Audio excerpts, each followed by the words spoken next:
Guys ಈ ಜಾತ್ರೆಯಲ್ಲಿ ನಾನು ಒಂದಂತೂ ಅಬ್ಸರ್ವ್ ಮಾಡಿದೆ, ಹುಡುಗಿಯರಿಗೆ ರಿಲೇಟ್ ಆಗೋದೇ ಜಾಸ್ತಿ ಇದೆ ಗೈಸ್. ಬ್ಯಾಗು, ಬಳೆ, ಜುಮ್ಕಿ, ಡ್ರೆಸ್ಸು, ಚಪ್ಪಲಿ, ನಮಗೆಲ್ಲ ಗೊತ್ತಾಗೋಯ್ತು ಗೈಸ್. ಪ್ರಸಾದನೂ ಇದೆ ದೇವಸ್ಥಾನದಲ್ಲಿ. ಭಕ್ತಾದಿಗಳೆಲ್ಲ ಬನ್ನಿ ಊಟ ಮಾಡಿ ಜಾತ್ರೆ ಮಾಡಿ ಅಂತ ಇದ್ದಾರೆ ನೋಡಿ. ವೆಲ್ಕಮ್ ಅಂತ ಐತೆ ಮ್ಯಾಟು. ಈ ಗೆಟ್ ಔಟ್ ಅನ್ನೋ ಮ್ಯಾಟ್ ಇದ್ದಿದ್ರೆ ಚೆನ್ನಾಗಿರೋದು, ಯಾಕಂದರೆ ಈ ರಿಲೇಟಿವ್ಸ್ ಎಲ್ಲ ಬಂದಾಗ ಗೆಟ್ ಔಟ್ ಅನ್ನೋ ಮ್ಯಾಟ್ ಹಾಕ್ಬಿಟ್ರೆ ಆಯಿತು, ಮುಂದ್ಗಡೆ ಅವ್ರು ಬರ್ತಾರಂತ ಗೊತ್ತಾಗಿದೆ. ಏನಂತೀರಾ ಅಷ್ಟೇ. ಯಾವ ಥರ ಬಟ್ಟೆ ಬೇಕು ಎಲ್ಲ ಥರ ಸಿಗುತ್ತೆ.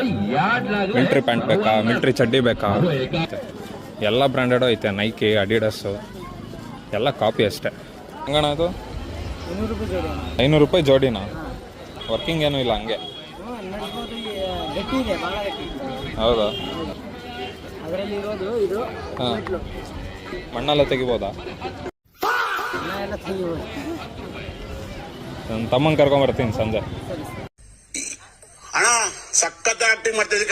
ಜಾತ್ರೆನೂ ಕಾಸ್ಟ್ಲಿ ಆಗ್ಬಿಟ್ಟಿದೆಯಲ್ಲ ಗೈಸ್. ಜಾತ್ರೆ ಮಾಡೋಣ ಅಂದ್ರೂ ನಾನು 1,000 ರೂಪಾಯಿ ಹಿಡ್ಕೊಂಡು ಜಾತ್ರೆ ಮಾಡೋಣ ಅಂತ ಇದ್ದೆ ಗೈಸ್.